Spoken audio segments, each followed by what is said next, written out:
Yo, yo, yo, yo, yo, yo, yo, yo, yo, yo, yo, yo, yo, yo. What's up, everybody? Thanks for tuning in to the video on translations.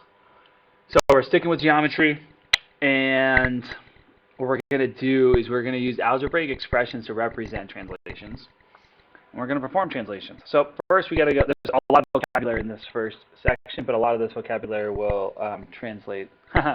Translate. It's funny. I didn't even mean to make that joke. Will translate to our next sections, to like 19.2 and 19.3 and so on. So transformations is really what the unit is all about. Transformations when we change the position or orientation of a shape or a figure. Okay. There's the pre-image and the image. The pre-image is the original figure that we're starting with, and the image is what we end up with after a transformation. I'll show you what I'm talking about in just a minute.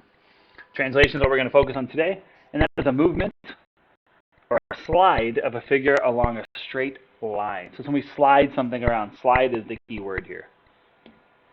So here is an example of a translation. This first graph actually already has most of the work done for you. So what we do is that when we translate, we have a picture on a graph here. We have this triangle. And this triangle was translated 4 units to the right and 1 unit up. So it's on a coordinate plane. And what we do is when we translate it, we just slide it over a direction that tells us to slide and the amount of units it tells us to slide. So what I do is I take this point right here. It says go 4 to the right, so I can just really just count. 1, 2, 3, 4. And then also says go 1 up, and that's 1 up, and there's my resulting point. And we do that with all of these other ones. Now you don't have to actually draw these lines. You can just count, like you can do little whoop-de-whoops like that. You can just count without drawing anything.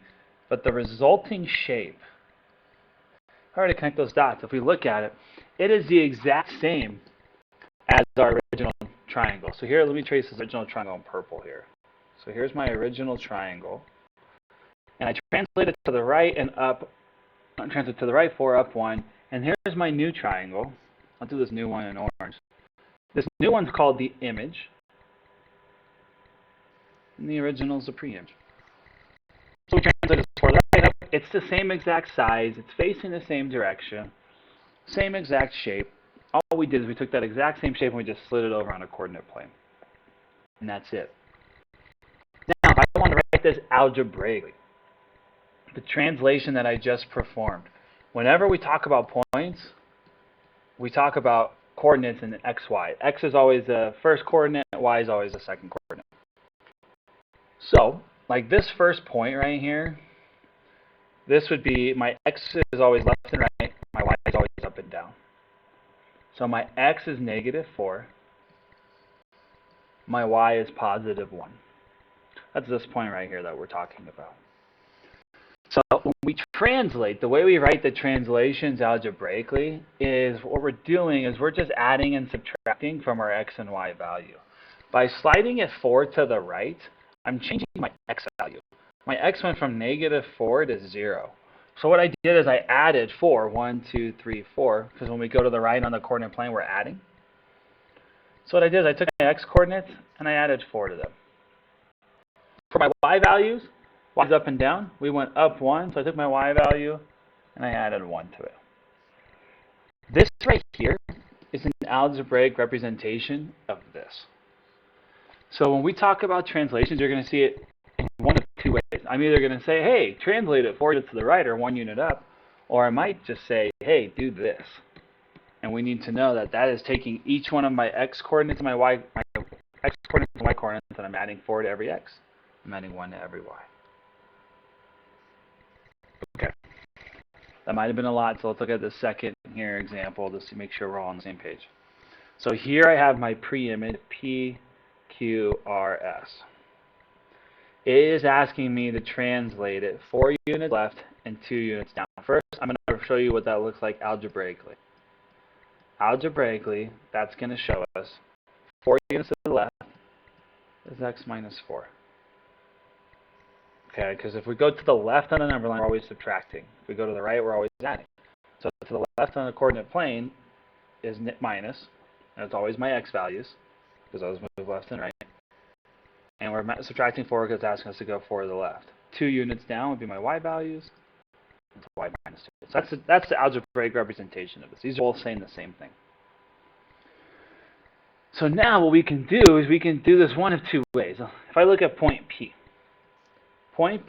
the x value is 1, the y value is 1, 2, 3. Well, if I follow this, it's telling me to subtract 4 from my x values. It's telling me to subtract 2 from my y values. That's what it's telling me to do algebraically right here. So let's substitute in this point for x and y. So if I do 1 minus 4, I can also do 3 minus 2. My new point is going to be negative 3, positive 1. So that's negative 3, positive 1. There's the new P. And when we show that this is the new image, put a little apostrophe there, and that shows that that's where we ended up. So we started at P, but then we ended up at P, and this apostrophe is called prime, but it's just showing that's the new image. Let's count. So I just did this mathematically, but if I actually count, I went 1, 2, 3, 4 to the left, 2 down. And that was what it asked me to do. I need to do the same thing for all these points. You can do it all algebraically, or you could also just count. So like for S here, I'm going to go 1, 2, 3, 4, 1, 2. There's my new S. And I need to make sure I always label my new points. For Q, 1, 2, 3, 4, 1, 2. There's my new Q. R, 1, 2, 3, 4, 1, 2. And there's my new R. And then I'm going to draw my new shape to make sure I didn't mess anything up. Should look the exact same. And look at this. I didn't mess it up. So I labeled each point with the apostrophe showing that that's the new image from my pre-image. I translate it, which means I slid it 4 to the left and 2 down. Try this one on your own. Okay, so show me first. I want to show what it represents, show how to represent it algebraically, and then just try to translate it on your own. And then you can check, pause it, and check. So algebraically, we're taking our coordinates, our x, y. We're going 5 to the left and 2 down. 5 to the left would be x minus 5 because we went left and right on the x values. Up and down is on the y's, and that's down, so it's minus. So that's what it looks like algebraically. And then if I were to count, let's switch to red just to change the color. 5 to the left, 1, 2, 3, 4, 5, 1, 2. There's my new A. 1, 2, 3, 4, 5, 1, 2. There's my new B. 1, 2, 3, 4, 5, 1, 2.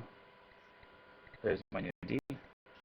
1, 2, 3, 4, 5, 1, 2. And there's the new C.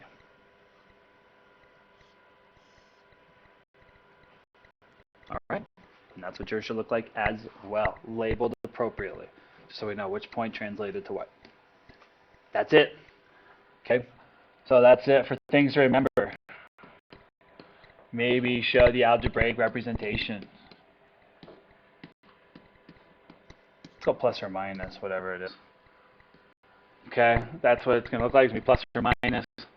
You can say plus means left. Sorry, plus means right. Minus means down. Under the y value, you can draw arrows as well. So like y means up and down. X means we go left and right. This is just a visual representation. I'm just doing a drawing. Maybe show that this might help you guys know which way algebraically it tells you to go. Okay? Thank you for watching. Hope this made sense. Try the independent practice. We'll get some extra practice in. That's all I got for you guys. Your D is out.